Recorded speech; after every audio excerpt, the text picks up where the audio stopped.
হে তরুণ যুবকেরা, হে আমার বন্ধুরা, হে আমার মুরব্বিয়ানেরা, তবে মনে রাখবেন কোন কাজ তখনই সাকসেস হবে, কোন কাজ তখন সফল হয় যখন আল্লাহর মাদাদ তৈরি হয়। আল্লাহর সাহায্য ছাড়া কোন কাজ কখনো সম্ভব হয় না। হে তরুণ যুবকেরা, হে আমার মুরব্বিয়ানেরা, আল্লাহ বলছেন বান্দারে তোরা ভয় পাবি না, চিন্তা করবি না, লা তাখাফ ওয়ালা তাহজান ইন্নাল্লাহা মা'ানা, নিশ্চয় আমাদের সঙ্গে আমার আল্লাহ আছেন। আল্লাহকে রাজি করতে হবে, আল্লাহকে খুশি করতে হবে, আল্লাহ আমার আল্লাহর নির্দেশনাকে পালন করতে হবে। এর জন্য কিতাবে বলা হয়েছে মাল্লাহুল মাওলা ফালাহুল কুল, বান্দা যখন আল্লাহর হয়ে যায় কুল মাখলুকাত তার গোলাম হয়ে যায়। মান কানা লিল্লাহি কানাল্লাহু লাহু, যে বান্দা আল্লাহর হয়ে যায় স্বয়ং আল্লাহ তার হয়ে যায়। হে তরুণ যুবকেরা, হে আমার বন্ধুরা, শুনে রেখে দিন বাবা, জেনে রেখে দেন, আজ থেকে প্রতিজ্ঞা করুন আমরা আল্লাহর হয়ে যাব। ভাইরা আমার, তরুণ যুবকেরা আমার, মুরব্বিয়ানেরা আমার আল্লাহ বলছেন ইন্নাল্লাযীনা আমানু ওয়া আমিলুস সালিহাত কানাত লাহুম জান্নাতুল ফিরদাউসি নুজুলা। ওই সমস্ত বান্দা বান্দীরা যারা ঈমানটা এনেছে, সেই মতো আমলটা করেছে, হে তরুণ যুবকেরা, হে আমার মুরব্বিয়ানেরা, ওই সমস্ত আমার বান্দা বান্দীদের জন্য আমি আল্লাহ ঘোষণা করি আমার দয়ার জান্নাত, জান্নাতুল ফিরদাউস দান করে দিলাম। আল্লাহ বলছেন বান্দা তোমরা ঈমানদার হয়ে যাও, তোমরা ঈমানদার হয়ে যাও, আমলওয়ালা হয়ে যাও, তোমাদেরকে আমি জান্নাত দিয়ে দেব। ভয় পেও না, চিন্তা করো না, তোমরা আমার হয়ে যাবে, আমি আল্লাহ তোমাদের হয়ে যাব। হে তরুণ যুবকেরা, হে আমার বন্ধুরা, শুনে রেখে দিন বাবা, জেনে রেখে দেন। হে মুসলমান একটু লক্ষ্য করুন, আল্লাহ বললেন বান্দারে, হে দুনিয়ার মানুষ শুনে রেখে দাও, তোমাদের জন্যই আমি আল্লাহ সব নিয়ামত দান করেছি। গাছপালা, তরুলতা, ফল ফুল, হাজারো সমস্ত রকম নাজ নিয়ামত। আকাশ বানিয়েছি তোমাদের জন্য ছাদ, জমিন বানিয়েছি তোমাদের জন্য বিছানা। আমি আল্লাহ দিনের বেলা সূর্য দিয়েছি, পৃথিবীকে আলো বানিয়েছি, লাইট দিয়েছি, দিন করেছি, যাতে তোমরা রুজি রুটি ইনকাম করতে পারো, কাজ কারবার করতে পারো, ব্যবসা বাণিজ্য করতে পারো। হে তরুণ যুবকেরা,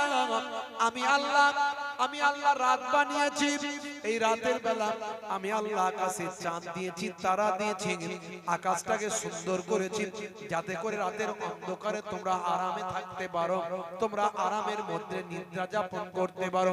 হে যুবকেরা, হে আমার মুরব্বিয়ানেরা, রাতকে তোমাদের নিদ্রার বানিয়েছি, দিনকে তোমাদের রুজি রুটির করেছি, আর তোমাদেরকে আমি আল্লাহ জোড়ায় জোড়ায় সৃষ্টি করেছি। ওয়া খালাকনাকুম আজওয়াজা, তোমাদের জোড়ায় জোড়ায় সৃষ্টি করেছি, তোমাদের জন্যই তো আমি আল্লাহ সব নাজ নিয়ামত। হে তরুণ যুবকেরা, পৃথিবীতে যত মখলুক আছে, পৃথিবীতে যত প্রাণী আছে, সবচেয়ে আমি আল্লাহ মানুষকে শ্রেষ্ঠত্ব দান করেছি, সম্মানিত করেছি। আমার আল্লাহ সুন্দর করে বলেছেন লাকাদ কাররামনা বানি আদম। হে তরুণ যুবকেরা, শুধু তাই নয়, আমার আল্লাহ বলেন মানুষকে আমি আল্লাহ সবচেয়ে সুন্দর করেছি, সুন্দর করেছি, মানুষকে সুন্দর করে সৃষ্টি করেছি। আমার আল্লাহ সুন্দর করে বলে দিয়েছেন লাকাদ খালাকনাল ইনসানা ফি আহসানি তাকবীম। বন্ধুরা আমার আল্লাহ বললেন হে দুনিয়ার মানুষ শোনো, হে দুনিয়ার মানুষ জেনে রেখে দাও, আমি আল্লাহ তোমাকে কত নিয়ামত দিলাম, কত কিছু দান করলাম, আমি আল্লাহ তোমাদের আরো কত কি তোমাদেরকে দান করেছি। ফালিয়াবুদু রাব্বা হাযাল বাইত আল্লাযী আত'আমাহুম মিন জু'ইন ওয়া আমানাহুম মিন খাউফ।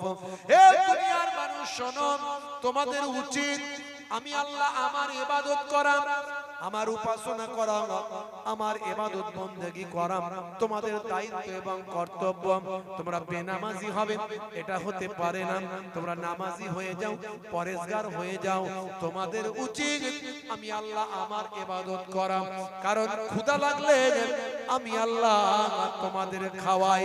আর যখন তোমরা ভয় পাও, ভীত হও, করোনার ভয়, এনআরসির ভয়, এনপিআর এর ভয়, ঝড়ঝটিকা তুফানের ভয়, বজ্রপাতের ভয়, ভূমিকম্পের ভয়, আমি আল্লাহ তোমাদের ভয়টা তখন দূর করে দিতাই। ক্ষুধা লাগলে আমি আল্লাহ খাওয়াই, আর ভয় পেলে ভয়টা দূর করে দিতাই। তোমাদের উচিত আমি আল্লাহ আমার ইবাদত যেন হয়। ক্ষুধা লাগলে কে খাওয়ায়? জোরে বলে, জোরে বলে। একজন বলছে বউ খাওয়ায়। কি করে? বলে হুজুর বউই তো রান্না করে দেয় না। কথা ঠিক, বউ রান্না করে দেয়, কিন্তু গলায় যদি টিউমার হয়, খাদ্যনালীতে যদি ক্যান্সার হয়, আর পেটে যদি আলসার হয়, খাবারটা কি পেটে ঢুকবে ভাই? বলছে না, ঢুকবে না। আমি এই জন্যই বলি, আল্লাহ বলেছেন বান্দারে পেট পর্যন্ত খাবারটা পৌঁছে দিয়ে হজমটা আমারই ইশারায় হয়, আমার কুদরতি ক্ষমতায় হয়। এর জন্য আমি আল্লাহ বলি, ক্ষুধা লাগলে আমি আল্লাহ তোমাদের খাওয়াই। জোরে হবে না, জোরে হবে না। আর যখন তোমরা ভয় পাও, ভীত হও, আমি আল্লাহ তোমাদের ভয়টা দূর করে দিই। হে বান্দা শুনে রেখে দাও, তোমাদের উচিত আমি আল্লাহ আমার ইবাদত করা। জোরে বলে সুবহানাল্লাহ। আমরা দুনিয়া দুনিয়া করে ব্যস্ত, দুনিয়া দুনিয়া করে ব্যস্ত। দুনিয়ার কাজ কর্ম ব্যবসা বাণিজ্য সব ঠিকঠাক হয়, আল্লাহর হুকুমের বেলায় হয় না। হ্যাঁ, দুনিয়ার মোহে পড়ে ভাই আমার চাকচিক্য আরাম আয়েশ, দুনিয়া কদিনের? আমার আল্লাহ সুন্দর করে বললেন, হে তরুণ যুবকেরা, কোরআন মাজিদে আমার আল্লাহ বললেন, বাল তুসিরুনাল হায়াতাদ দুনিয়া ওয়াল আখিরাতু খায়রুম ওয়া আবকা। হে তরুণ যুবকেরা, এই দুনিয়া হলো তোমাদের জন্য ক্ষণস্থায়ী, আর পরকালটা হলো তোমাদের জন্য চিরস্থায়ী। বান্দা পরকালের কথা চিন্তা করো। এই জীবনে ভাই আমার তুমি মারা যাবে, এই দুনিয়া হলো অল্প দিনের, এখানে তুমি মারা যাবে, কিন্তু পরকালে আর তোমার মৃত্যু হবে না। হয় তুমি চিরস্থায়ী জান্নাতি হবে, না হলে চিরস্থায়ী জাহান্নামী হবে। ওরে বান্দা শুনে রেখে দাও, এখানে তো অল্প দিনের, 40 বছর, 50 বছর, 60 বছর, 70 বছর, দেখতে দেখতে দিন চলে যায়, দেখতে দেখতে দিন চলে যায়। কিয়ামতের আলামতের একটা আলামত হলো সময় হলো তাড়াতাড়ি চলে যাবে। আগে সপ্তাহ অনেক দেরিতে আসতো, এখন সপ্তাহ যেন ভাই আমার অল্প কিছু দিনের মধ্যে, কয়েক দিনের মধ্যে সপ্তাহ চলে আসছে। এই তো জুম্মার দিনে নামাজ পড়লাম, আবার জুম্মা চলে এলো। হে তরুণ যুবকেরা, বছর হবে মাসের মতো, মাস হবে সপ্তাহের মতো, আর সপ্তাহ হবে দিনের মতো। কিয়ামতের বড় আলামত, এই দুনিয়া হলো ক্ষণস্থায়ী, পরকাল হলো চিরস্থায়ী। এখানে তুমি মারা যাবে, সেখানে আর কখনো মরবে না। একজন বড় আল্লাহওয়ালা বুজুর্গ মানুষ ছিল, আল্লাহর মাহবুব বান্দা, লোকে তাকে পাগল বলতো। নাম হলো বাহালুল দানা। বাহালুল দানা, লোকে পাগল বলতো। সব সময় কবরস্থানে থাকতো, বুঝতে পারছেন? বেশিরভাগ সময় কবরস্থানই কাটাতো। কবরের ভাঙা কবরের ধারে শুয়ে থাকতো, কবরের ভাঙা কবরের ভিতরে শুয়ে থাকতো, কখনো কবরস্থানে গাছের উপর উঠে বসে থাকতো। হ্যাঁ, কবরস্থানই বেশি থাকতো। আর জ্ঞান ছিল, আল্লাহ দিয়েছিল জ্ঞান প্রখর, মারাত্মক আল্লাহর কুদরতি জ্ঞান আল্লাহ দিয়েছে। বুঝতে পারছেন ভাইরা আমার, তরুণ যুবকেরা আমার, মুরব্বিয়ানেরা আমার, বাহালুল দানা, হে তরুণ যুবকেরা, হে আমার বন্ধুরা, শুনে রেখে দিন বাবা, জেনে রেখে দেন। একদিন কবরস্থানের বা আমার গাছের উপর বসে আছে বাহালুল দানা। বাহালুল দানা গাছের উপর বসে বসে শুধু তো বসে থাকতো না ভাই আমার, তার সম্পর্কে কেউ কিছু জানতো না। তিনি এত বড় পর্যায়ে আল্লাহর ওলি বান্দা ছিলেন, গাছের উপর বসেও আল্লাহর জিকিরে মাশগুল থাকতেন, কবরের ভিতরে ঢুকেও আল্লাহর ইবাদতে মাশগুল থাকতেন, ভাঙা কবরের ভিতরে ঢুকে ঢুকে আল্লাহর ইবাদত করতেন।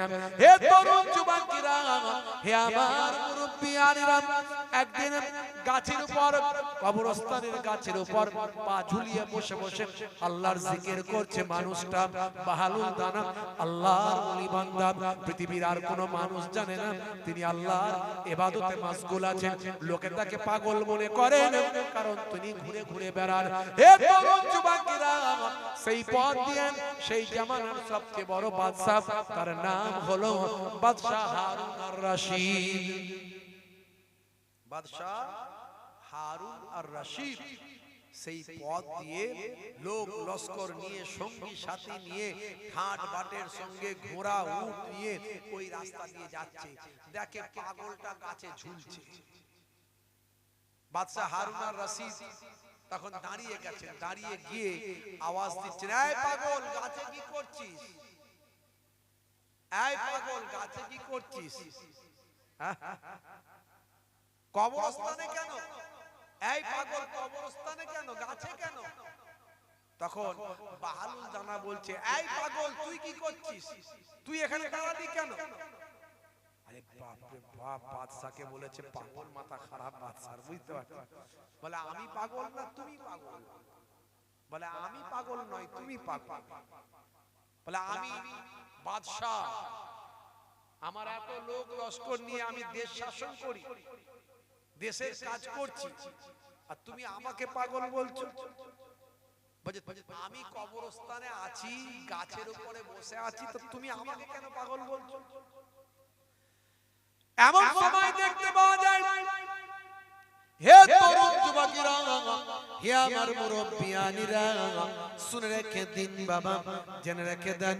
সেই সময় বাহালুল দানা বললেন, শোনো হে বাবা বাদশা, তুমি নিজেকে বড় চালাক মনে করছো আর আমাকে বড় পাগল মনে করছো। তার কারণ হলো আমি কবরস্থানে আছি, আমি কবরস্থানের ভিতরে আমি থাকি। বেশিরভাগ সময় কবরস্থানের ভিতরে এই সময়টা কাটাই, আমি গাছের উপর বসে থাকি। তুমি আমাকে পাগল মনে করছো বাদশা, আর নিজেকে বড় চালাক মনে করছো। আচ্ছা বাদশা বলো তো দেখি, তুমি যেখানে বাস করছো ওটা আসল ঘর না এটা আসল ঘর? ও বাদশা শোনো, তুমি যেই জায়গায় বাস করছো তোমার রাজপ্রাসাদে দুনিয়ার জমিনে বিচরণ করছো, ওই দুনিয়ার জমিনে বিচরণটা, রাজপ্রাসাদে থাকাটা তোমার কত দিনের বলো? 50 বছর, 60 বছর, 70 বছর। আর এই যে কবরটায় আমি বসে আছি, কবরস্থানে বিচরণ করছি, কবরের কাছে কাছে ঘুরে বেড়াচ্ছি, বলো এই কবরস্থানে মানুষ কতদিন থাকতে হবে? আজীবন, কায়ামত পর্যন্ত। তাহলে বলো তুমি যেখানে আছো সেই জায়গাটা হলো অল্প দিনের, আর আমি যেই জায়গায় আছি সেই জায়গা হলো কায়ামত পর্যন্ত। তাহলে বলো কে চালাক, তুমি না আমি? কে পাগল, তুমি না আমি? আমার হিসাবে তুমি হলে পাগল, আর তুমি আমাকে পাগল বলছো? বাদশা বলে সর্বনাশ, এ তো সত্যিকারের পাগল নয়, এ তো সত্যিকারের পাগল নয়। তো ঠিকই বলছে, আমি অল্প দিনের জিন্দেগির জন্য লাপালাপি করছি, দৌড়দৌড়ি করছি, যে জায়গায় আমি বেশি দিন থাকবো না সেই জায়গার জন্য এত হুড়োহুড়ি, আর ও অরিজিনাল স্থায়ী ঘরের জন্য লাপালাপি করছে, স্থায়ী ঘর যেখানে হবে সেখানে ছুটোছুটি করছে, সেই কবরস্থানে ও দিন কাটাচ্ছে। ওই তো বেশি চালাক, আমি তো পাগল, আমি তো বোকা। বাদশা স্যালেন্ডার করলো, বলল বাহালুল দানা আমাকে ক্ষমা করে দাও, আমি তোমাকে পাগল বলেছি, কিছু মনে করো না, কিন্তু তোমার কথার মূল্য আছে, তুমি আমাকে আরো কিছু উপদেশ দাও, আরো কিছু আমাকে জ্ঞান দাও, তোমার কাছ থেকে জ্ঞান নিতে হবে। বাহালুল দানা তারপর থেকে বাদশা বাহালুল দানাকে সম্মান করত। যখনই বাহালুল দানা রাজপ্রাসাদে যেতেন, বাদশা নিজের সিংহাসন ছেড়ে দিতেন, উঠে দাঁড়াতেন। বুঝতে পারছেন? তবে বাহালুল দানাকে তাও মাঝে মাঝে বুঝতে পারতেন না বাদশা, কারণ তার কাজকর্ম ছিল অন্যরকম। হে তরুণ যুবকেরা, হে আমার বন্ধুরা, শুনে রেখে দিন বাবা, জেনে রেখে দেন। হে মুসলমান, একটু লক্ষ্য করুন ভাইরা আমার, তরুণ যুবকেরা আমার, মুরব্বিয়ানেরা আমার, একদিন জিজ্ঞাসা করেন কিছু মানুষ বাহালুল দানা আল্লাহর মাহবুব বান্দা, যারা বিশ্বাস করে মানে, তারা বলে হুজুর ও আল্লাহর মাহবুব বান্দা, ও হযরতে বাহালুল দানা আল্লাহর ওলি বান্দা, আমাদের জন্য দোয়া করুন, আমাদের জন্য দোয়া করুন। বড় মূল্য বৃদ্ধি বেড়ে গেছে, কাজকর্মের বাজারে মূল্য বৃদ্ধি, দাম বেড়ে গেছে, বাদশার আমলে বড় দাম বেড়ে গেছে, মূল্য বৃদ্ধি বেড়ে গেছে, সমাজের নিত্য প্রয়োজনীয় জিনিসের দাম আকাশ ছোঁয়া হয়ে গেছে, অনেক পয়সা দিয়ে মাল সম্পদ কিনতে হয়, আপনি একটু দোয়া করুন যাতে মাল সম্পদের দামটা কমে যায়, সমাজটা যেন সুন্দর হয়ে যায়, গরিবের জন্য যেন কোনো অসুবিধা না হয়। মূল্য বৃদ্ধি এখন বেড়েছে না কমেছে বলেন? আগে 100 টাকা নিয়ে বাজারে যেতেন, ব্যাগ ভর্তি বাজার হতো, এখন 100 টাকা নিয়ে গেলে ব্যাগের অর্ধেকটাও ভর্তি হয় না। কথা ঠিক না ভুল? মূল্য বৃদ্ধি বেড়েছে না কমেছে? জোরে বলেন। টাকার মূল্য কমে গেছে ভাই আমার, ডলারের মূল্য আবার বেড়ে গেছে। আমেরিকার ভাই আমার, তরুণ যুবকেরা আমার, মুরব্বিয়ানেরা আমার, আমেরিকার ডলারের মূল্য অনেক বেড়ে গেছে, সেই তুলনায় আমাদের পয়সার দাম অনেক কমে গেছে। আস্তে আস্তে মূল্য বৃদ্ধি অনেক মানে বেড়ে যাচ্ছে, মানে সম্পদের, মাল সম্পদের দাম অনেক বেড়ে যাচ্ছে ভাইরা আমার, তরুণ যুবকেরা আমার, আর সবকিছুতেই জিএসটি। কথা ঠিক না ভুল? হ্যাঁ, রাজ্যও নিচ্ছে, কেন্দ্রও নিচ্ছে, যা হচ্ছে জনগণের যাচ্ছে, পাবলিকের যাচ্ছে। সারাদিন খেটে খুঁটে যে টাকা ইনকাম করছে, সংসার চালাতে হিমশিম খেয়ে যাচ্ছে। একটু যুবকদের জিজ্ঞাসা করুন, মুরব্বীদের জিজ্ঞাসা করুন, বাচ্চারা তো বুঝবে না। কথা ঠিক না বল? মায়েরা আমার, জালিম সরকার নিপাত চাই, মোহেবুল্লাহ বলছে তাই, জালিম সরকার নিপাত চাই, মোহেবুল্লাহ বলছে তাই, দেশ গড়তে উন্নতিতে এই স্লোগান তোলা চাই, ওয়াকফ নিয়ে নতুন বিল করবে মোদের সবই নীল, ওয়াকফ নিয়ে নতুন বিল করবে মোদের সবই নীল, এসআইআর আর হিয়ারিং দিন দুঃখীদের করুন দিন, ওয়াকফ নিয়ে নতুন বিল করবে মোদের সবই নীল, এসআইআর আর হিয়ারিং দিন দুঃখীদের করুন দিন, গরিব মরে পথের ধারে, আম্বানিরা ধনী হয়, গরিব মরে পথের ধারে, আম্বানিরা ধনী হয়। আদানি আম্বানিরা শুধু ধনী হচ্ছে, আর আমাদের গরিব আরো গরিব হচ্ছে। মূল্যবৃদ্ধি এত বেড়ে গেছে, সাধারণ মানুষের হাতে টাকা নাই, সব টাকা আদানি আম্বানিদের হাতে। ওরা যখন ব্যাংক থেকে ঋণ করে কত 1000 কোটি, 1 কোটি নয় 1000 কোটি, আর ওরা শোধ না করলে হয়ে যায় মওকুফ। আর আপনি যদি 1 লাখ ধার করেন ব্যাংক থেকে, দিতে না পারলে আপনার ঘরটা নিলাম। তাই এটা শুধু এই আইনটা শুধু মুসলমানদের জন্য নয়, হিন্দু মুসলিম সবাইয়ের জন্য। কিন্তু ওরা একটা ধর্মের সুসুরি দিয়ে রেখেছে, হিন্দু মুসলিম করে, মন্দির মসজিদ করে আমাদেরকে বিভাজন করেছে। জানে, আমরা যদি হিন্দু মুসলিম সব এক হয়ে যাই, তাহলে ওরা আর এই আদানি আম্বানিদেরকে বড় লোক করতে পারবে না। তখন তো আমরা সবাই মিলেই বলবো, আমাদের বেলায় ছাড় নাই, আমরা ধার করলে আমাদের ঘর নিলাম করে দাও শোধ করতে না পারলে, আর ওদের জন্য মওকুফ, আমরা সবাই মিলে চেঁচাবো। এই জন্য হিন্দু মুসলিম করে আমাদের ভাগ করেছে। বুঝতে পারছেন? গরিব মরে পথের ধারে, আম্বানিরা ধনী হয়। রুখে দাঁড়াও, উঠে দাঁড়াও, হুসাইনি আজ বলছে তাই। আমার লেখা এই প্রতিবাদী একটা কণ্ঠ তুলে ধরেছি আজকে। মোহেবুল্লাহ দিচ্ছে ডাক, দুর্নীতি সব নিপাত যাক, সংবিধান আজ বিপন্ন, গর্জে ওঠো যুব সমাজ। হুসাইনি আজ দিচ্ছে ডাক, দুর্নীতি সব নিপাত যাক।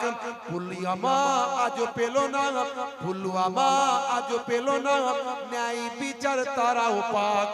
তোমার ঘরের নারী দেখো, হিজাব ধরে দিচ্ছে টান। তোমার ঘরের নারী দেখো, হিজাব ধরে দিচ্ছে টান। আর কত বল সইব মোরা এই জাতির অপমান। ধর্মের বিভাজন, অশুভ শক্তির আয়োজন। ধর্মের বিভাজন, অশুভ শক্তির আয়োজন। দিনের শেষে আফরাজুল দীপুরা দেখো মরে এখন। দিনের শেষে আফরাজুল দীপুরা দেখো মরে এখন। সব সমস্যা খুঁজবে ভাই, এই স্লোগান তোলা চাই। সব সমস্যা খুঁজবে ভাই, এই স্লোগান তোলা চাই। মোহেবুল্লাহ বলছে তাই, অশুভ শক্তির বিনাশ চাই। গরিব মরে পথের ধারে, আম্বানিরা ধনী হয়। গরিব মরে পথের ধারে, আদানিরা ধনী হয়। উঠে দাঁড়াও, ঘুরে দাঁড়াও, মোহেবুল্লাহ বলছে তাই। এই অন্যায়ের বিরুদ্ধে মাঝে মাঝে একটু কলম চালাই তো, বুঝতে পারছেন? তাই কিছু মানুষের রাগ হয়। রাগ হলে কিছু করার নাই। কওমের জন্য, মানুষের জন্য, জাতির জন্য, দেশের জন্য, হিন্দু মুসলমানের জন্য অন্যায়ের বিরুদ্ধে কথা বলতে হবে। ভাইরা আমার, কঠিন পরিস্থিতির মধ্যে দিয়ে আমরা যাচ্ছি। হে তরুণ যুবকেরা, আল্লাহ বলছেন বান্দারে তোরা আমার হয়ে যা।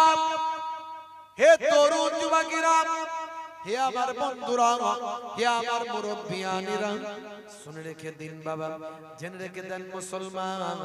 আল্লাহ বললেন বান্দারে তোরা আমার হয়ে যা, আমি আল্লাহ তোদের হয়ে যাব। বাহালুল দানাকে বলা হলো মূল্য বৃদ্ধি অনেক বেড়ে যাচ্ছে, আপনি একটু দোয়া করুন যেন ব্যবস্থা হয়। সেই সময় তিনি বললেন চিন্তা করো না, ভয় পেও না, ভয় পেও না, চিন্তা করো না, তুমি আল্লাহর হয়ে যাও, আল্লাহ তোমার হয়ে যাবেন। আমি এসব নিয়ে চিন্তা করি না, তার কারণ হলো যতটুকু রুজি আমার আল্লাহ আমার তাকদীরে রেখেছেন, তার থেকে বাড়বেও না আর কমবেও না।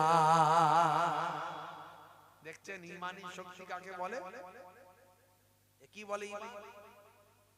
যতটুকু রুজি আমার আল্লাহ আমার তাকদীরে রেখেছে, এটার বাড়বেও না আর কমবেও না। বুঝতে পারছেন?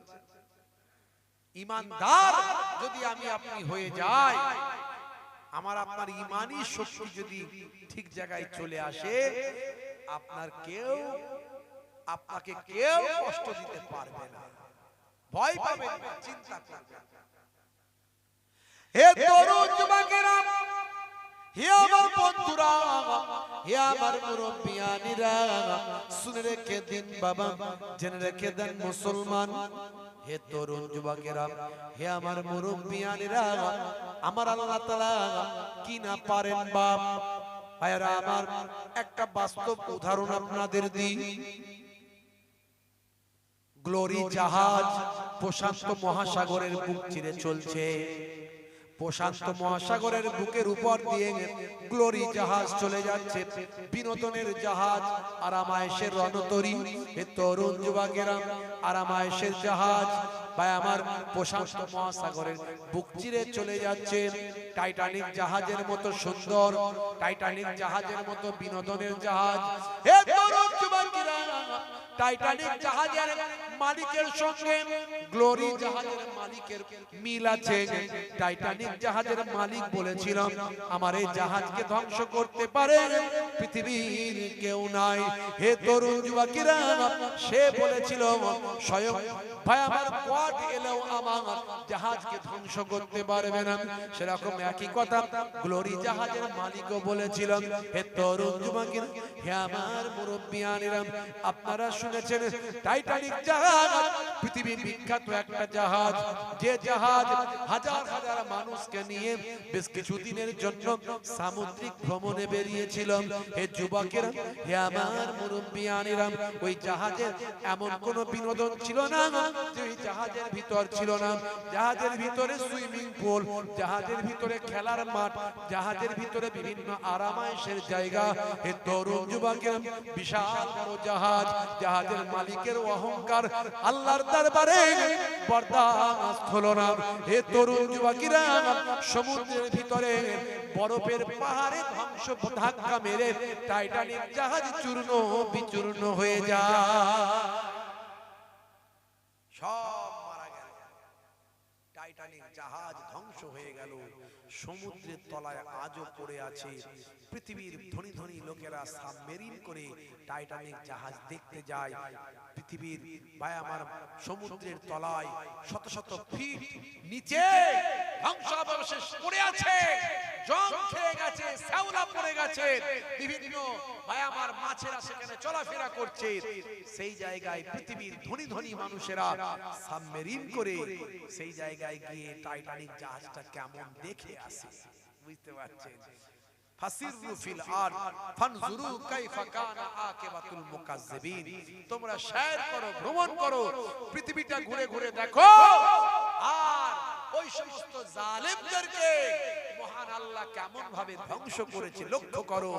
যদি ওই জালেমদের ধ্বংসাবশেষগুলো তুমি দেখো, তোমার আল্লাহর প্রতি ঈমানের শক্তি বেড়ে যাবে। যারা বলেছিল আমাদের ক্ষমতার উপরে কারো ক্ষমতা নাই, ফেরাউন বলেছিল আনা রাব্বুকুমুল আলা, আমি হলাম তোমাদের বড় খোদা। আর ছোট ছোট এক একটা করে পুতলা দিয়েছিল, স্ট্যাচু দিয়েছিল, দিয়ে বলেছিল এগুলো হলো তোমাদের ছোট খোদা। ছোট খোদাগুলো ঘরে গিয়ে রেখে দেবে, আর আমি হলাম বড় খোদা। হ্যাঁ, মুসা নবী বলেছিল এই ফেরাউন তুই কিসের খোদা? মুসা নবী সঙ্গে দুশ্মনী শুরু হলো। মুসা নবীকে তার রাজ ক্ষমতা নিয়ে মুসা নবীকে মারার জন্য ছুটতে লাগলো। ভাইরা আমার, মুসা নবীকে আল্লাহ বললেন হে নবী মুসা, নীল দরিয়া পার হয়ে যাও, দরিয়ার ধারে যাও, আমি আল্লাহ দরিয়ার ভিতর দিয়ে তোমার রাস্তা বানিয়ে দেব। জোরে হবে না? হে তরুণ যুবকেরা, বন্ধুরা আমার শুনেন, দরিয়ার ধারে হযরত মুসা নবী তার বনি ইসরাইলের সঙ্গী সাথী ভক্ত ও সাহাবাদের নিয়ে নীল দরিয়ার সামনে মুসা নবী চলে গেলেন। এমন সময় ভাই আমার বিরাট বড় সমুদ্র নদী। হে তরুণ যুবকেরা, হে আমার মুরব্বিয়ানেরা, এমন সময় ভাইরা আমার আল্লাহকে বললেন আল্লাহ এবার কেমন করে নদী পার হব? সেই সময় আল্লাহ বললেন হে নবী মুসা, তুমি তোমার হাতের লাঠিটা নদীর পানিতে, নদীর পাড়েতে তুমি আঘাত করো। এই আঘাত করার সঙ্গে সঙ্গে আমি আল্লাহ 12টা রাস্তা বানিয়ে দেব। হে তরুণ যুবকেরা, বনি ইসরাইল সম্প্রদায়ের 12টা গোত্রের জন্য 12টা রাস্তা আমার আল্লাহ বানিয়ে দিলেন হে তরুণ যুবকেরা 12টা রাস্তা দিয়ে মানুষ চলতে লাগলো ভাই আমার বিশাল সমুদ্র বিশাল নদী ভাই আমার পার হতে লাগলো নদীটা পার হয়ে চলে গেল মুসা নবীর শেষ লোকটা উঠে গেল আর ফেরাউনের শেষ লোকটাও পানিতে নেমে ভাই আমার রাস্তায় নেমে পড়ল এমন সময় কেবলমাত্র ফেরাউনের লোকেরা নদীতে আছে নীল দরিয়ায় লোহিত সাগর নীল দরিয়ায় আছে বাবা হে তরুণ যুবকেরা হে আমার মুরব্বিয়ানেরা আমার আল্লাহ বললেন হে দরিয়ার পানি হে নীল দরিয়ার পানি তুমি সমান হয়ে যাও বলার সঙ্গে সঙ্গে নীল দরিয়ার পানি সমান হলো সকলেই ডুবে মরল ফেরাউন তখন ডুবছে আর উঠছে আল্লাহর ফেরেশতা গিয়ে হাজির হয়েছে ফেরাউনের লেখনী নিয়ে গিয়ে এক সময় ফেরাউনের কাছে আল্লাহর ফেরেশতা পরীক্ষা করার জন্য গিয়েছিল যখন সে সিংহাসনে বসেছিল তখন তাকে গিয়ে বলেছিল হে বাদশা ফেরাউন যে গোলাম মনিবের খায় আর নিজেকে মনিব বলে দাবি করে এমন নেমোখারাম গোলামের কি শাস্তি হওয়া উচিত ফেরাউন বলেছিল এমন নেমোখারাম গোলামকে পানিতে ডুবিয়ে মারা উচিত লিখে দিন একটুখানি তৎকালীন যুগের লেখনী পদ্ধতিতে ফেরাউন লিখে দিল ফেরেশতা মানুষের সূরাতে সেই লেখাকে সংরক্ষণ করল আজ যখন সে ডুবে যাচ্ছে তাকে সেই লেখাটা দেখানো হচ্ছে দেখো তখন সে লেখাটা দেখে মাথা খারাপ এ তো আমারই লেখা তার মানে আমাকে ডুবিয়ে মারা হচ্ছে সে সময় ফেরাউন বলেছিল আমি এখন মুসার আল্লাহর নামের কালেমা পড়তে চাই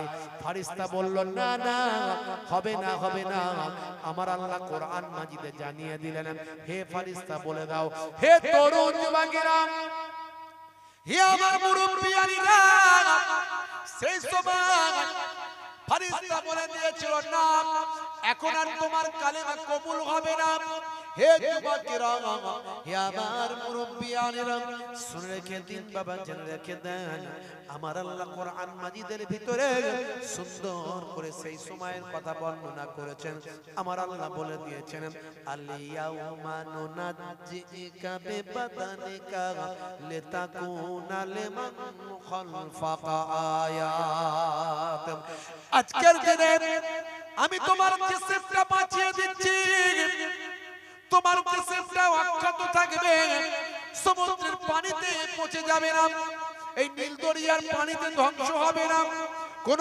জীবজন্তু তোমার দেহটাকে খেতে পারবে না আজকের দিনে আমি তোমার জিসমটাকে রক্ষা করব পরবর্তীকালে তোমার জিসমটা অক্ষত অবস্থায় থাকবে যাতে করে আফটার জেনারেশন পরবর্তী প্রজন্ম কিয়ামত পর্যন্ত তোমার জিসমটাকে দেখে তারা শিক্ষা লাভ করতে পারে তোমার শরীরটাকে কিয়ামত পর্যন্ত মানুষ দেখবে আর শিক্ষা নেবে এটা একটা দৃষ্টান্ত হয়ে থাকবে এই হলো সেই ফেরাউন যে নিজেকে আল্লাহ বলে দাবি করেছিল আজও মিশরের কায়রোর বিখ্যাত জাদুঘরে ফেরাউনের ডেড বডিটা মুসা নবীর জামানায় যে ফেরাউন ডুবে মরেছিল তার দেহটা অক্ষত অবস্থায় রাখা আছে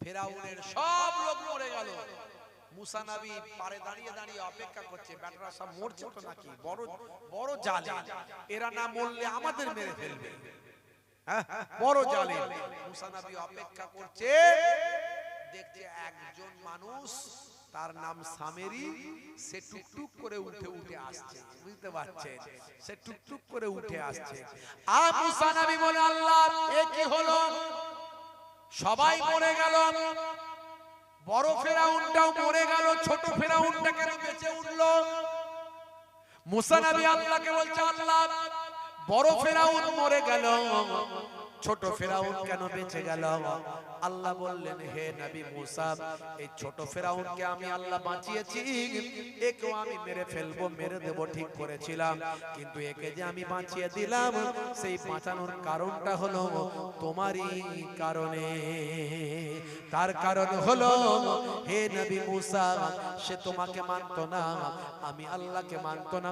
সেও ফেরাউনের লোক ছিল, কিন্তু ফেরাউনের লোক হলেও সে তোমার নকলটা করেছিল, তোমার মতো পোশাক পরেছিল, তোমাকে কষ্ট দেওয়ার জন্য তোমার নকল করত, তোমার মতো পোশাক, তোমার মতো মুখে দাড়ি, তোমার মতো জুব্বা, তোমার মতো হাতে আসা লাঠি, তোমার মতো পাগড়ি, লোকের মাঝখানে গিয়ে বলতো দেখ দেখ আমি মুসা সেজেছি, এইভাবে তোমাকে কষ্ট দিত।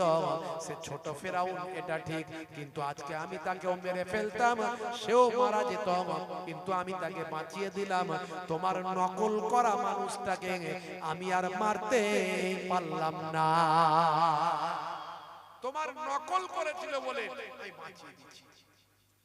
ভাবুন তো দেখি, একটা বেদিন, একটা জালেম, সে মুসা নবীর নকল করতে বলে বেঁচে গেল। আর আমরা ঈমানদার নবীর উম্মত, আমরা যদি আমার নবীর নকল করি, আমরা কি জাহান্নামে মনে হচ্ছে ধ্বংস হয়ে যাব না আমার আল্লাহ আমাদের বাঁচিয়ে জান্নাত দিয়ে দেবে? নিশ্চয় জান্নাত দেবে, ভয় পাওয়ার কোনো কারণ নাই। নবীর নকলটা করুন, নবী যে সুন্নতের কথা বলেছেন সেটা মানুন। হে তরুণ যুবকেরা, হে আমার বন্ধুরা, হে আমার মুরব্বিয়ানিরা, হে যুবকেরা, আজ থেকে প্রতিজ্ঞা করুন আমরা নবীর শিষ্য হব। আমরা শাহরুখ খানের নকল করা বাদ দেব। মুসলমানের ছেলে শাহরুখ খানের নকল করে, সলেমান খানের নকল করে, তাদের মতো চুল রাখে, তাদের মতো পোশাক পরে, তাদের মতো কথা বলে, তাদের মতো স্টাইল দেয়, হাতে বালা লাগায়, কানে দুল লাগায়, আছে না নাই? হাতে পড়ছে বালা, কানে লাগাচ্ছে দুল, মাথার পেছনে লম্বা চুল, এদিকটা চেচে ফাঁকা, ওদিকটা ফাঁকা, সামনে দিকটা দিয়ে পেছনটা ঢাকা, তাতে করেছে খোপা, আবার কালারিং করে রং করেছে কাকাতুয়ার মাথায় ঝুটি, খ্যাকশিয়ালি পালায় ছুটি, গরু বাছুর দাঁড়িয়ে আছে আর ঘুঘু পাখি ডাকছে গাছে, আছে না নাই? স্কিন টাইট গেঞ্জি, স্কিন টাইট প্যান্ট, জিন্সের প্যান্ট আবার 3-4 জায়গায় ছিঁড়ে বলে সলেমান খানের চাস্তো ভাই, আছে না নাই? গায়ে হাতে ট্যাটু আঁকা, ট্যাটু করেছে, গায়ে হাতে ট্যাটু আঁকা, হেঁটে চলে আঁকা বাঁকা, কাছে গেলে দেখা যায় সুস্থ ছেলে না, তিরঙ্গার দুর্গন্ধে টেকা যায় না, তিরঙ্গার দুর্গন্ধে টেকা যায় না, ভালো চলছে ধান্দা, খাচ্ছে রজনীগন্ধা, কারবারে অশান্তি, চালাচ্ছে শান্তি, মন করবে কমল, খাচ্ছে ওরা বিমল, যেখানটা বসবে সেখানটা চষে দিয়ে বেরিয়ে যাবে পুচ পুচ, বুঝতে পারছেন? ওখানটা পচিয়ে দিয়ে বেরিয়ে যাবে, 12 বছর ঘাস জন্মাবে না। এক একটা ছেলে দেখবেন এমন তিরঙ্গা গুটকা খায়, ওদের জিভ, ঠোঁট, দাঁত, কোনটা জিভ, কোনটা ঠোঁট আর কোনটা দাঁত চেনা যায় না, সব এক কালার, বুঝতে পারছেন? আবার আমি বেশি বলি বলে আমার সামনে যখন থাকে ওই ছেলেগুলো, ওরা আবার মুখ খোলে না, মুখটাকে চেপে রাখে, যদি কোনো হাসির কথা হয় দাঁত বেরিয়ে যাবে, মুখ দেখতে পেয়ে যাব, দাঁত দেখতে পেয়ে যাব, সেজন্য যখন হাসে করে হাসে, বুঝতে পারছেন? ভাইরা আমার, জলসার দিনে জলসা কমিটির ছেলেদের টেনশন বাড়ে না কমে? বেড়ে যায়। সেদিনে দেখবেন অন্যদিন যদি 10টা তিরঙ্গা খায়, ওদিনে জলসা কমিটির যে ছেলেগুলো খায় ওরা 30টা চালাচ্ছে, একসঙ্গে 3টে করে মারছে আর পুচ করে শুধু ফেলছে, বুঝতে পারছেন? আবার যদি হুজুর আসতে একটু 10 মিনিট দেরি হয়ে যায়, ওর আবার ঘাম ঝরে যায়, গাড়ি থেকে নামছি, দূর থেকে ছুটে ছুটে আসছে কমিটির ছেলে আর আস্তে আস্তে সালাম দিচ্ছে, হুজুর আসসালামু আলাইকুম, সর্বনাশ করেছে, মুখে মাল ভরে রেখেছে রে। ভাইরা আমার, তরুণ যুবকেরা আমার, আর আমার এই তিরঙ্গা গুটকার গন্ধ আর বিড়ি সিগারেটের গন্ধ এত খারাপ লাগে, মানে এত কষ্ট হয়, খারাপ বলবো মানে কষ্ট হয়, মনে হয় বমি হয়ে যাবে।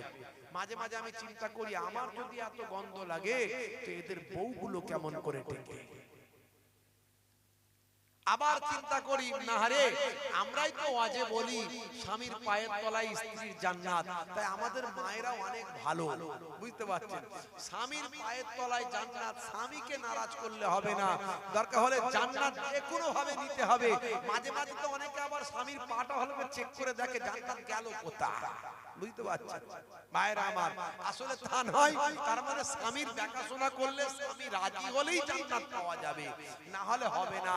তো আমাদের ঘরের মায়েরা স্বামীদের কখনো কষ্ট দিতে চায় না। আলহামদুলিল্লাহ, এটা আমরা বড্ড আনন্দিত যে আমাদের ঘরের মায়েরা অনেক ভালো। কিন্তু এই ওয়াজটা অনেক হুজুর করে না।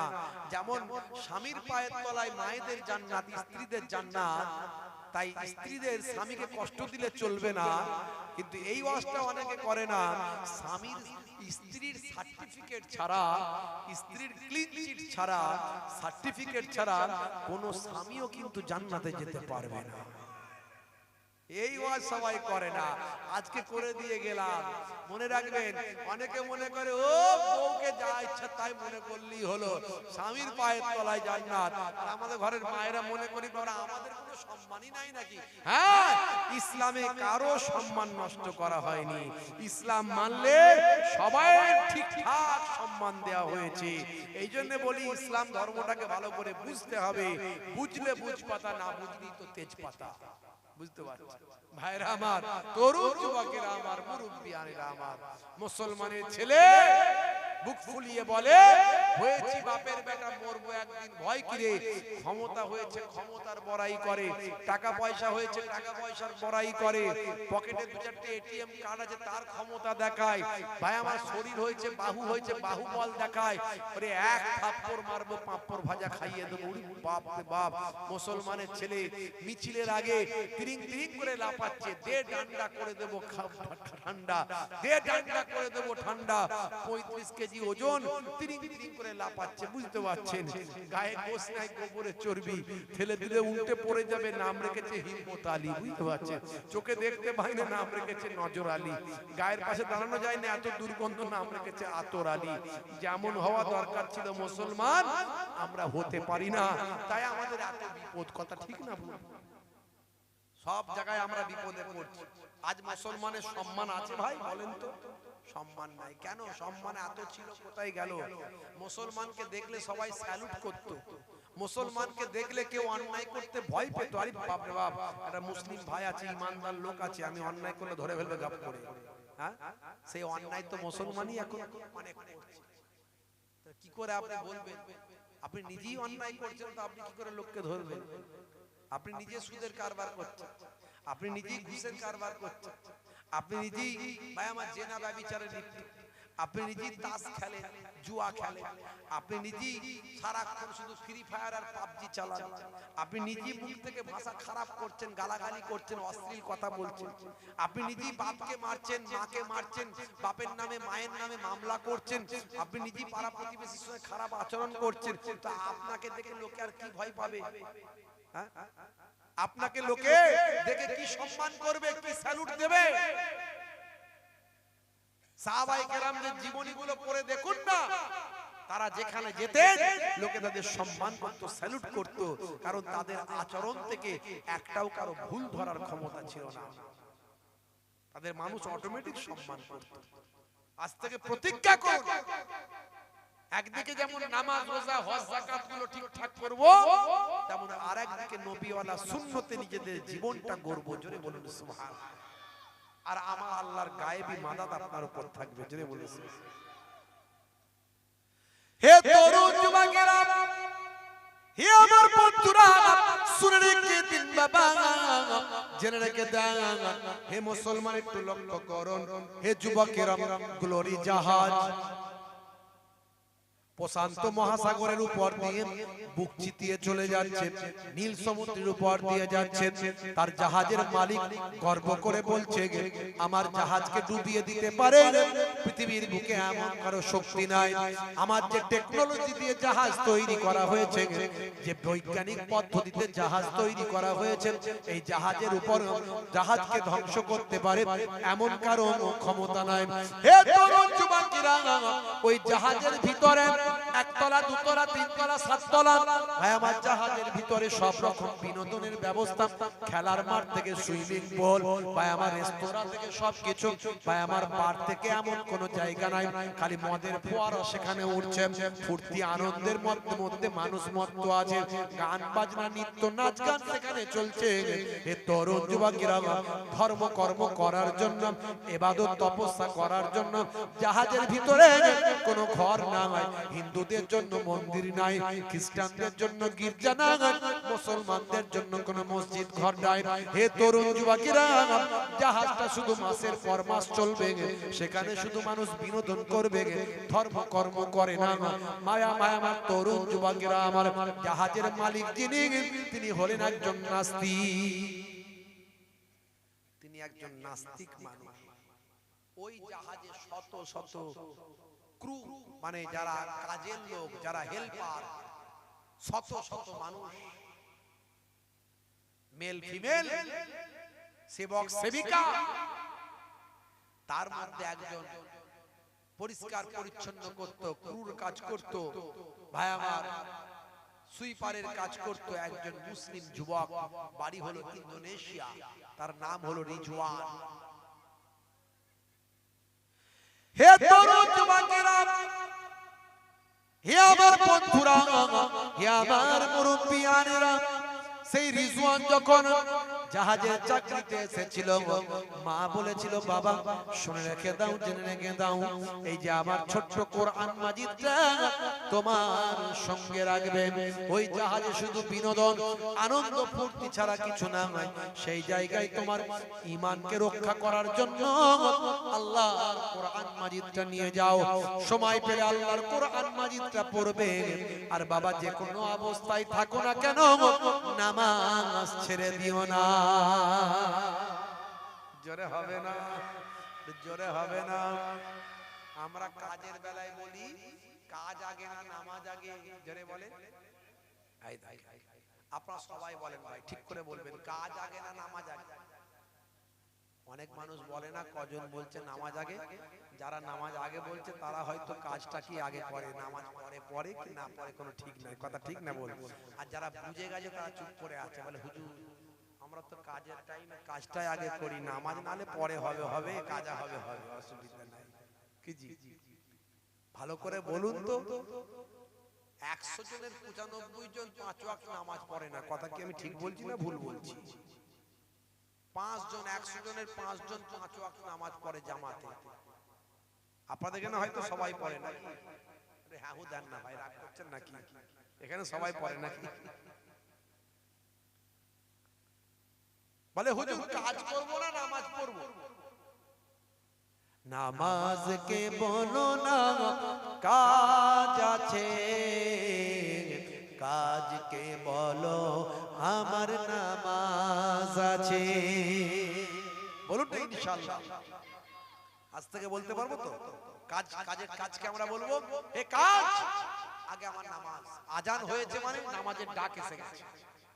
ডাক যখন আল্লাহর ডাক, এটা দুনিয়ার কোনো মানুষের ডাক নয়, এটা আল্লাহর ডাক। যখন আল্লাহর ডাক দিয়েছে সঙ্গে সঙ্গে মসজিদে যাব, ওযু করব, নামাজ পড়ব। 15 মিনিট সময় লাগবে, 12 মিনিট সময় লাগবে। 5 ওয়াক্ত নামাজ পড়তে 1 ঘন্টা সময় লাগে। 1 ঘন্টা নামাজে দিলে আমার আল্লাহ বলেছেন আমি তোমার 23 ঘন্টা কামিয়াবি দান করে দেব। ফজর গেল ঘুমে ঘুমে, জোহর বেলাতে কাজ, আসর গেল তাসার আটায়, মাগরিব হেলা ফেলায়। নামাজ তোমার সঙ্গের সাথী, নামাজ হলো গোরের বাতি। নামাজ বিনা এই দুনিয়ায় সবই যে বৃথা। বান্দা নামাজ পড়ো আঁকড়ে ধরো, ছেড়ো না নামাজ জীবনে। করো না কাজা হবে যে সাজা।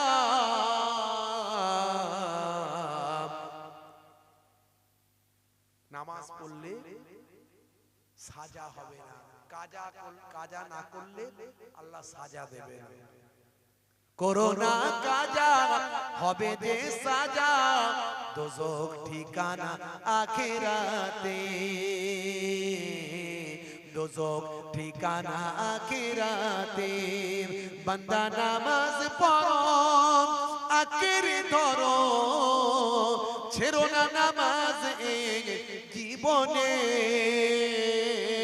করোনা কাজা হবে যে সাজা দোজখ ঠিকানা আখিরাতে দোজখ ঠিকানা আখিরাতে আল্লাহ তাআলা আমাদের দোজখের ঠিকানা থেকে জাহান্নামের ঠিকানা থেকে আমাদের হেফাজত করেন বলুন আল্লাহুম্মা আমিন বলুন আল্লাহুম্মা আমিন ওই জাহাজের ক্রু জাহাজের সেবক খাদেম সুইপার রিজওয়ান ইন্দোনেশিয়ার একটা মুসলিম যুবক মায়ের কথা মতো নামাজ কাজা করতো না ঠিক টাইম ধরে ধরে ঘড়ি টাইম ধরে ধরে জাহাজের ভিতরে তো কোনো নামাজের ঘর নাই তাই ইঞ্জিনের ঘরে গিয়ে ছোট্ট একটা নামাজ পাটি বিছিয়ে রিজওয়ান একা একা নামাজটা আদা করতো আল্লাহকে সিজদা করতো আর দোয়া চাইতো আল্লাহ নামাজের ওসিলায় আর তোমার সঙ্গে আমি কথা বলি তোমার কোরআন পড়ি কোরআন পড়া মানে আল্লাহর সঙ্গে কথা বলা তোমার সঙ্গে আমি কথা বলি আর তোমার কাছে সিজদা দিই আমার ঈমানটাকে রক্ষা করো আমাকে হেফাজত করো এই পাপের জগৎ থেকে আমাকে বাঁচিয়ে রেখো জোরে হবে না জোরে হবে না হে তরুণ যুবকেরা হে আমার বন্ধুরা একদিন যখন ওই জাহাজের প্রধান ক্যাপ্টেন প্রধান মালিক ওই জাহাজের মালিক প্রধান ক্যাপ্টেন সিসি ক্যামেরায় দেখতে পায় এই জাহাজের ভিতরে ওই রিজওয়ান অবসর সময় কাস্তার হয়ে গিয়েছে যখন অবসর সময়ে জাহাজের এক কোনায় বসে বসে আল্লাহর কালামুল্লাহ পাক তেলাওয়াত করে পকেট থেকে পকেট কোরআন মাজিদটা পড়ে এমন সময় জাহাজের মালিক চিন্তা করলো আহারে আমার এই জাহাজের উপরে কেউ ধর্ম করা চলবে না আমি তো বিজ্ঞানে বিশ্বাসী আমি তো নাস্তিক আমার এই জাহাজে কেউ কোরআন পড়বে এটা আমি মেনে নিতে পারি না সেই সময় রিজওয়ানকে ডাকা হলো জাহাজের প্রধান ক্যাপ্টেন মালিক বলে দিল হে রিজওয়ান শোনো আমার জাহাজে ধর্মের কোনো জায়গা নাই আমার জাহাজে নামাজ পড়া তোমার চলবে না আমার জাহাজে কোরআন পড়া তোমার চলবে না আমি বিজ্ঞানে নির্ভরশীল এই যে আমার এত বিশাল জাহাজদের সব যা টেকনোলজি লাগানো হয়েছে যা বৈজ্ঞানিক প্রযুক্তি ব্যবহার হয়েছে পৃথিবীর কোনো শক্তি না আমার জাহাজকে ধ্বংস করতে পারে এই গ্লোরি জাহাজকে ধ্বংস করবে পৃথিবীর কারো শক্তি নাই হে রিজওয়ান আজ থেকে আমি যেন না দেখি তুমি কোরআন পড়ছো নামাজ পড়ছো রিজওয়ান তখন বলেছিল শোনো সব দিতে পারবো কিন্তু আল্লাহর নির্দেশনা আমার ইবাদত ছাড়তে পারবো না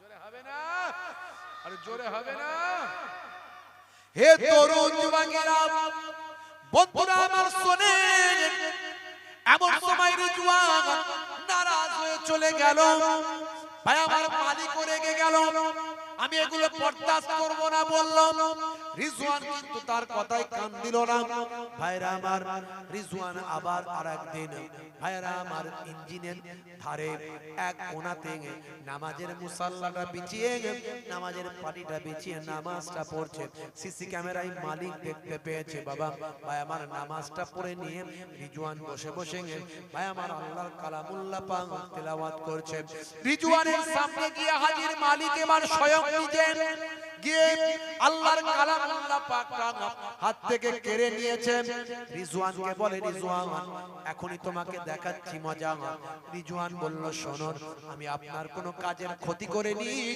আমি আপনার কাজটা ঠিক টাইমে করে দিই জাহাজের কাজ দায়িত্ব পালন করি অবসর সময়ে আমি আল্লাহর সঙ্গে কথা বলি আল্লাহর ইবাদতটা করি মহান আল্লাহ তো সবকিছু দিয়েছেন আমাকে সবকিছু নিয়ামত মহান আল্লাহ দিয়েছেন আমাকে তিনি সৃষ্টি করেছেন, পৃথিবীর সব কায়নাতের সব তিনি সৃষ্টি করেছেন, সেই মহান স্রষ্টার ইবাদত করা আমার জন্য নৈতিক দায়িত্ব। এমন সময় জাহাজের মালিক রাগান্বিত হলো, আল্লাহর কোরআন মাজিদটা নিয়ে ছুঁড়ে সমুদ্রের পানিতে ফেলে দিল। বলল, রিজওয়ান, তোমার খোদা যদি থাকে এই তোমার কোরআনকে পানি থেকে বাঁচিয়ে নি। হে তরুণ যুবকেরা, বন্ধুরা আমার শোনেন, এমন সময় দেখা যায় রিজওয়ান ঝরঝর করে কাঁদতে লাগলো। এ তুমি কি সর্বনাশ করলেন? এ তুমি কি ধ্বংস করে ফেললেন? এ তুমি এত বড় অন্যায় কাজ করলেন? হে তরুণ যুবকেরা, হে আমার মুরব্বিয়ানেরা, শুনে রেখে দিন বাবা, জেনে রেখে দেন। রিজওয়ান তখন সিজদায় পড়ে গেল। সিজদায় গিয়ে আল্লাহর কাছে ঠুকরে ঠুকরে কাঁদতে লাগলো, আল্লাহ, তোমার কালামুল্লাহ পাকের সঙ্গে বেয়াদবি হয়েছে, তুমি আমাকে ক্ষমা করে দাও, আমার উপর রাজি হয়ে যাও, আমার উপর নারাজ হয়েও না। ওই জালেম তোমার কালামুল্লাহ পাককে সমুদ্রের পানিতে ফেলে দিয়েছে। আমার আল্লাহ, আমার মাবুদ, আমি বড় নিরুপায় হয়ে গেছি। আমার আল্লাহ, এখন তোমার হাতে সবকিছু ছেড়ে দিলাম। হে যুবকেরা, বলার সঙ্গে সঙ্গে সমুদ্রের উপরে বিশাল একটা ঘূর্ণিঝড় শুরু হলো। এই ঘূর্ণিঝড় কোথায় ছিল কেউ জানে না। হে তরুণ যুবকেরা, সমুদ্রের ভিতরে, সমুদ্রের উপরে এমন একটা ঘূর্ণিঝড়, সেই ঘূর্ণিঝড়ে জাহাজ ঘুরতে লাগলো। জাহাজের নেটওয়ার্ক সব চেন কেটে গেল, জাহাজের সমস্ত নেটওয়ার্ক ছিন্ন বিচ্ছিন্ন হয়ে গেল। কম্পাস গোল হয়ে ঘুরতে লাগলো, জাহাজ গোল হয়ে ঘুরতে লাগলো। জাহাজ এখনই ডুবে যাবে, তলিয়ে যাবে। ভাই আমার, ভয়ঙ্কর পরিস্থিতি শুরু হলো। জাহাজের ভিতরে যারা বিনোদনে মত্ত ছিল সবাই আহাজারি করে চিৎকার করে কাঁদতে শুরু করলো। কয়েকশো ক্রু, কয়েকশো জাহাজের সেবক সেবিকা, ভাই আমার 20-50 জন, 20-30 জন ক্যাপ্টেন, তারা অবাক হয়ে গেল। তারা হই হই করে তারা পেরেশান হয়ে গেল। হে তরুণ যুবকেরা, জাহাজের মালিক প্রধান ক্যাপ্টেনের কাছে ড্রাইভার ফোন করলো, স্যার, জাহাজ আর রাখতে পারছি না, আর জাহাজ চলছে না, সব নেটওয়ার্ক ছিন্ন বিচ্ছিন্ন হয়ে গেছে। হুজুর স্যার, এখনই জাহাজ হয়তো ডুবে যাবে, কম্পাস গোল হয়ে ঘুরছে, সব রাস্তা ছিন্ন বিচ্ছিন্ন হয়েছে, আমরা এখনই হয়তো ডুবে যাব। হে তরুণ যুবকেরা, জাহাজের মালিক প্রধান ক্যাপ্টেন থাকতে না পেরে তার তিনি বুঝতে পারলেন আমি মহান স্রষ্টার সঙ্গে অন্যায় কাজ করেছি। রিজওয়ানের কাছে ছুটতে লাগলো। রিজওয়ান তখন সিজদায় পড়ে আছে। রিজওয়ানের কাছে গিয়ে হাঁটু গেড়ে বসে গিয়ে, রিজওয়ান, মাথা তোলো, মাথা তোলো, তুমি ক্ষমা করে দাও, মহান স্রষ্টার কাছে একটু প্রার্থনা করো যাতে করে শান্ত হয়, পরিবেশটা ঠান্ডা হয়, এ অন্যায় আর কখনো করব না। হে তরুণ যুবকেরা, বন্ধুরা আমার শুনেন, গ্লোরি জাহাজের ভিতরে চরম পরিস্থিতি তৈরি হলো। রিজওয়ান মাথা তুলল, আল্লাহর দরবারে হাত দুখানা তুলে ইস্তেগফার করলো, আল্লাহ তুমি ক্ষমা করে দাও, এই জালেমরা বোঝে না, তাই অন্যায় করেছে, তুমি এদের ক্ষমা করে দাও, আমি তোমার দরবারে চোখ ভরা পানি নিয়ে দোয়া চাই। এমন সময় রিজওয়ান আল্লাহর দরবারে ইস্তেগফার করছেন, কাঁদছেন, ক্ষমা চাইছেন, মাপ চাইছেন। সেই সময় রিজওয়ানের সঙ্গে প্রধান ক্যাপ্টেন তার অজান্তে তিনিও হাতখানা তুলে দিয়েছেন। হে তরুণ যুবকেরা, কয়েকশো ক্রু, কয়েকশো সেবক সেবিকা রিজওয়ানের সামনে এসে তারাও হাত তুলে কাঁদছে। আল্লাহর দরবারে রিজওয়ানের দোয়াটা কবুল হলো। আস্তে আস্তে সমুদ্রের পানি আবার শান্ত ও ঠান্ডা হয়ে যায়। এই ঘটনা কয়েকশো মানুষ রিজওয়ানের হাতে হাত দিয়ে কালেমা পড়ে বিশ্বনবীর শিষ্য হয়ে রিজওয়ানের সঙ্গে জামাতে নামাজ আদা করতে থাকে। জোরে হবে না? বান্দা আল্লাহর হয়ে যাও, আল্লাহ তোমাদের হয়ে গেলে পৃথিবীর কোন শক্তি তোমাদের কিছু করতে পারবে না। কোনো এসআইআরের ভয় নাই, কোন রকম কোন জালেমের ভয় নাই। আল্লাহ বলছেন, বান্দারে, মুসা নবীর সঙ্গে ফেরাউন জুলুম করেছিল, ফেরাউনকে ধ্বংস করেছিলাম। মুসা নবী আমার বন্ধু, মুসা নবী আমাকে ডেকেছিল, মুসা নবী আমার ইবাদত করেছিল, ফেরাউন জালেমকে আমি ধ্বংস করেছি, ফেরাউন বরবাদ হয়েছে, মুসা নবীর শান ইজ্জত আমি আল্লাহ বাড়িয়ে দিয়েছি। ইব্রাহিম নবীর সঙ্গে দুশমনি করেছিল নমরুদ, ইব্রাহিম নবী আমার খলিল, ইব্রাহিম নবী আমার বন্ধু, আমাকে ডেকেছিল, আর ওই জালেম নমরুদকে কানা খোরা মশা দিয়ে আমি ধ্বংস করেছিলাম। ইব্রাহিম নবীর শান মর্যাদা আমি আল্লাহ বুলন্দ করেছিলাম। আখিরি জামানার পয়গম্বর আমার আপনার নবীর শান মান ইজ্জতকে ধ্বংস করার জন্য আবু জাহিল আবু লাহাব অনেক অত্যাচার করেছে।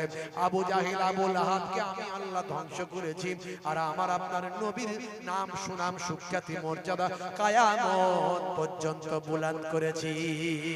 ওরে বান্দা চিন্তা করিস না, তোরা আমার হয়ে যা, আমি আল্লাহ তোদের হয়ে যাব।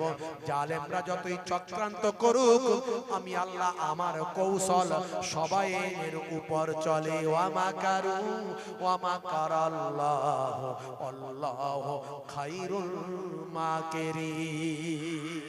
জোরে হবে না ভাইরা আমার, তরুণ যুবকেরা আমার, সেই আল্লাহকে রাজি করুন, 5 ওয়াক্ত নামাজটা পড়ুন, নামাজ ছাড়বেন না। দুটো কাজ করুন, এক হলো নামাজ, সবচেয়ে বড় আল্লাহর নির্দেশ, সেই নামাজ ছাড়বেন না। আর সবচেয়ে বড় নবীর সুন্নত মুখের দাড়ি। এই দাড়িটা বড় না রাখতে পারেন, ছোট হলেও রাখুন। এখন তো বিরাট কোহলি দাড়ি রেখেছে, হরভজন সিং রেখেছে, লিওনেল মেসি রেখেছে, নেতা মন্ত্রী রেখেছে, খেলোয়াড় প্লেয়াররা রেখেছে, বড় বড় সেলিব্রিটিরা রেখেছে। তা আপনার দাড়ি রাখতে লজ্জা কিসে?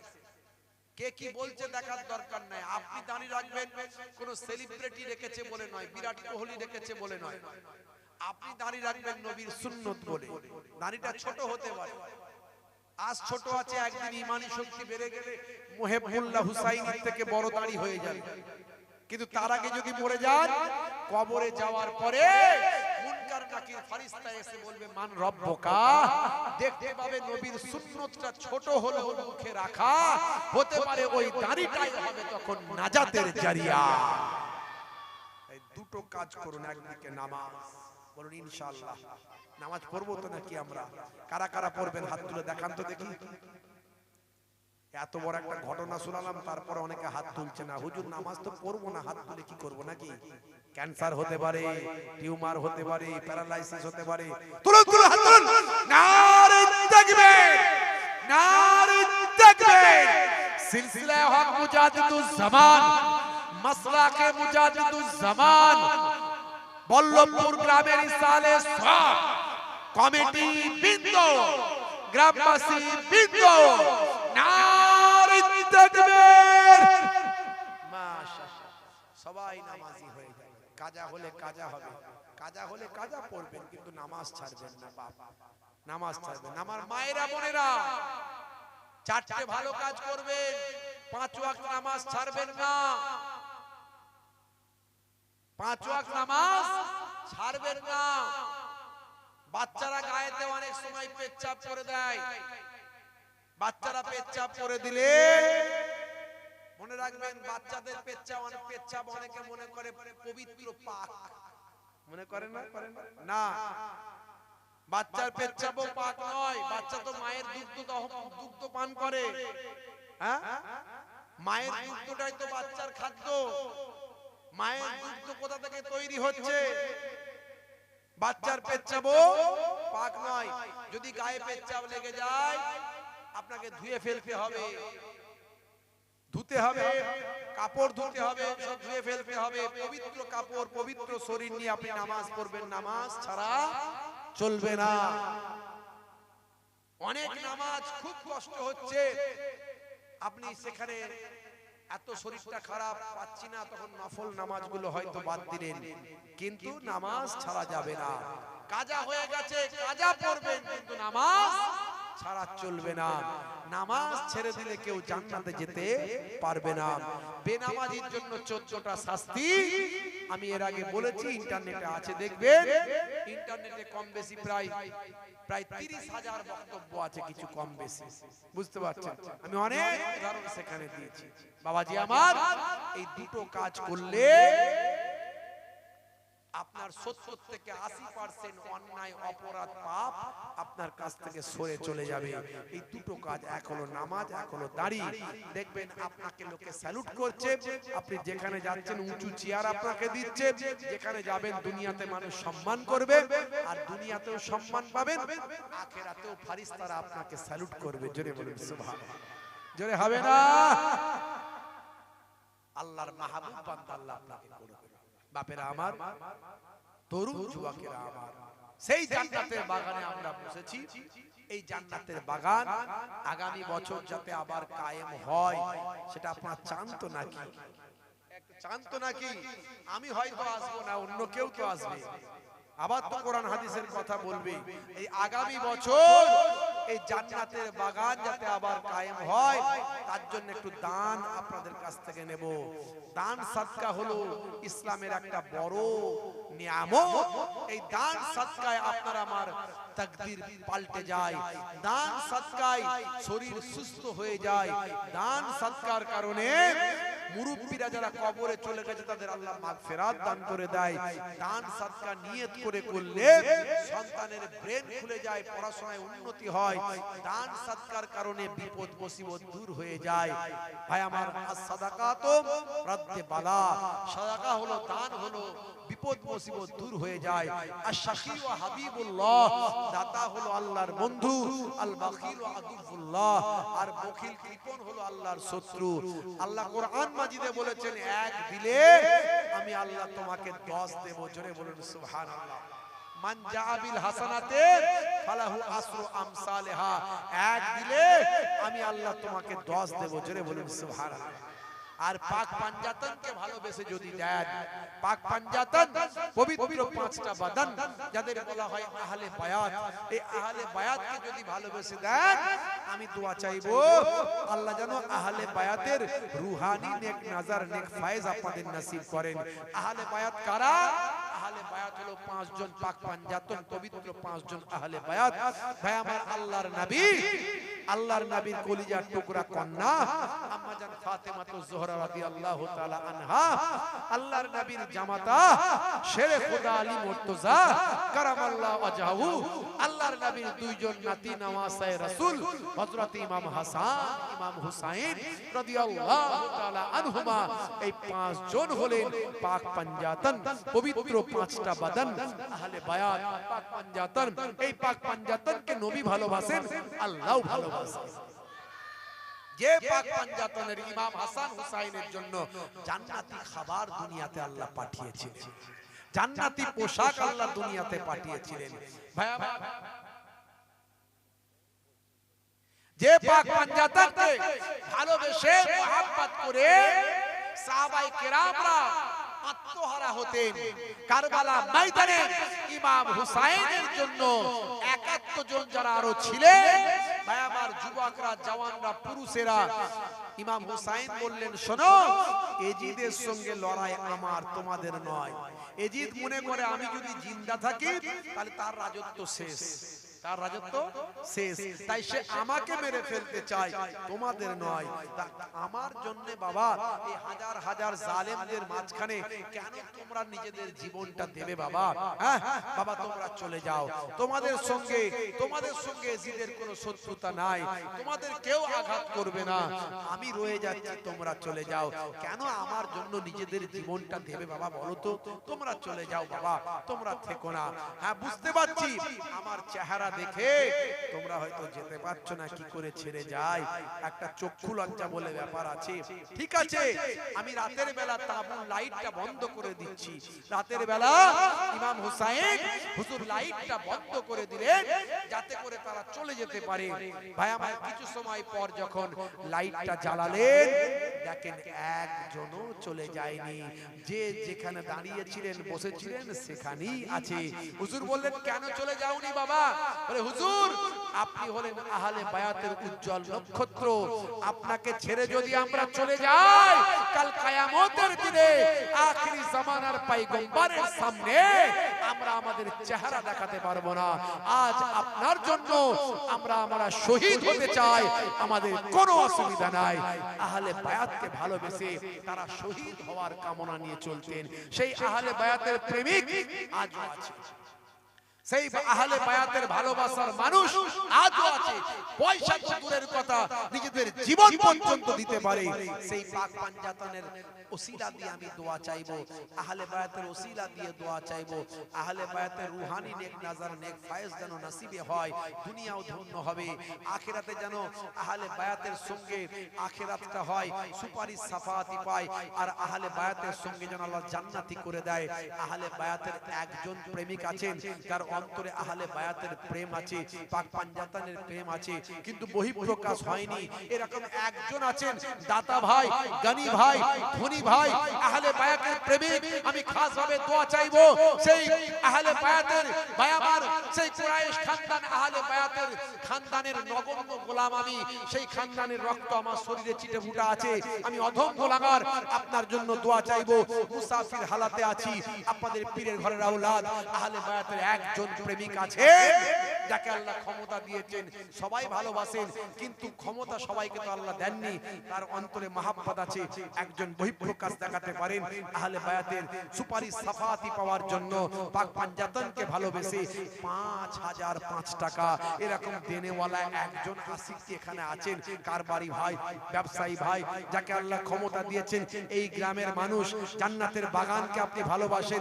নবীর যে আলোচনা, কোরআনের আলোচনা, কত টাকা কত দিকে চলে যায়, খেলায় মেলায় বিভিন্ন জায়গায় কত টাকা খরচা হয়ে যায়, বেড়াতে গিয়ে এখানে ওখানে সেখানে, ভাই আমার কত টাকা কত দিকে করে ফেলেন।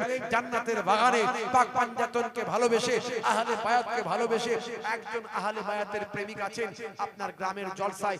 জান্নাতের বাগান, সেই জান্নাতের বাগানে পাক পাঞ্জাতনকে ভালোবেসে 5005 টাকা দেনেওয়ালা একজন প্রেমিক কি পাবো?